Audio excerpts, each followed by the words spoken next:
Okay, so end of day one, this whole area got finished outside of some trim work just because we need some soil to finish there and there.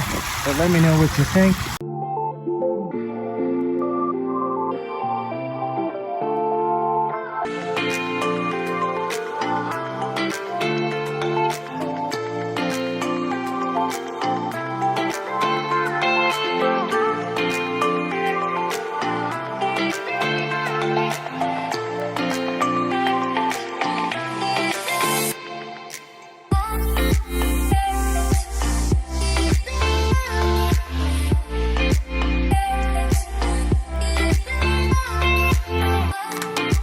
Okay.